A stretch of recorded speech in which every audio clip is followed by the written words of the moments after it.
What would you guys say your experience has been like being discipled, or of discipleship in general? I jammed. I was being discipled really well, and then I went to uni, innit? And then first year uni, like we were trying to do the over the phone thing, innit? But it just don't hit the same. Like I don't like. There's no way. So it kind of points to what you were saying at the beginning about distance, kind of. Yeah, thing. it does. Yeah, because I think like shouts past. He's a pastor now, innit? Like shouts Pastor Grimmer. Like he was doing his thing, innit? But it's like there's only so much you can do when you're physically not with the person. Do you know what I'm trying to say? Would you, like, in hindsight, would you change how you went about it? I would have changed. I would have not went to uni in York. I think that's the impact he had. Especially like this past kind of like year or thing. And you know what he done as well? He said to me before I went, he was like, "Are you sure you want to go to thing?" Like it was one of those like sometimes the thing with discipleship is what I want to speak about. We'll speak about later, but like it doesn't mean you always give them the answer. Sometimes you gotta let them fall, but like you're gonna be around sort of thing. Yeah. But he was like, "Are you sure you want to go? Like you can wait. Don't even have to do your A-levels again, because I got decent grades. Like, but if you want to, you can do it again, and you could just try again for uni closer. Maybe UCL or whatever. Like you don't have to go all the way to York." But in my head, it was like that A2 trauma. I'm not trying to do that again. I'm trying to go straight to uni. I'm trying to run through everything, get it done, innit? But he told me, bro, like this is like he was like, this is your choice now. Like you make the choice in it and like learn in it sort of thing. And I was like, cool, I'll go. And he's like, fine. Live with the decisions, bro. Yeah, literally. And he was consistent with it. Like he would call me, I'd call him, we'd check in, we'll do our usual routine, call, prayer, whatever it is, innit?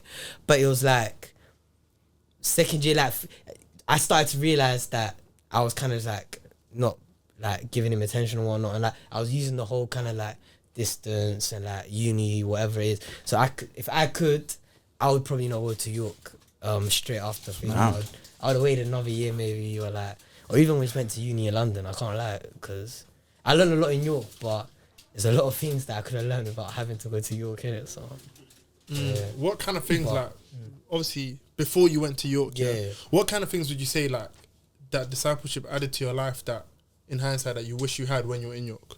I'd say it gave me cool. My dad's a great guy, innit? But like, it gave me kind of like an idea of like. Why did you start with that? No, I don't want to make it. I don't want it to sound like my dad wasn't like he wasn't doing anything. He was not a good role model of being a man or whatever, innit?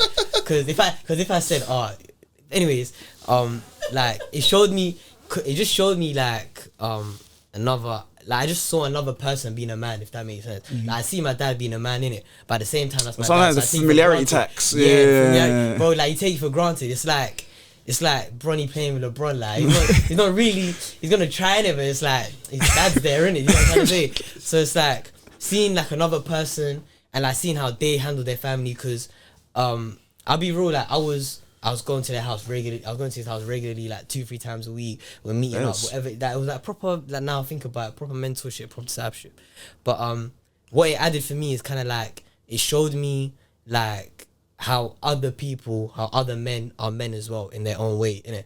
And it's kind of like cool. Like I don't have to be the same as my uncle. I don't have to be the same as my dad. I don't have to be the same as like Pastor Goodman. I have to carve out my own identity as a man while still keeping true to like biblical things, innit? So like it kind of helped me be a bit more independent, even though I was being like dependent on someone helping me, if that makes sense. Kind of weird, like I'm dependent on them, but it showed me how to be independent a lot. And it showed me like especially like being a man, and like there's something like the main thing you showed me about being a man is like sometimes you just have to do it, bro. Like there's something that you can't. There's something that you just have to do it, bro.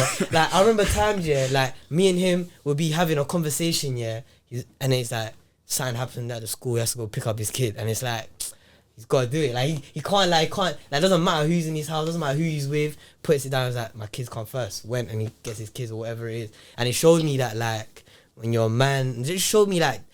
Gave me a better idea what it means to be a man and about being consistent, and just so many things that I think at that age I was like 18, 17, like around that age it was healthy, because at that time it was going through one ear leaving through the other, innit? But now I'm older, it's like there's remnants of it in my head or in my heart that I remembered things that he said. I'm kind of like realizing now, it's kind of like, oh cool, I know what I need to do.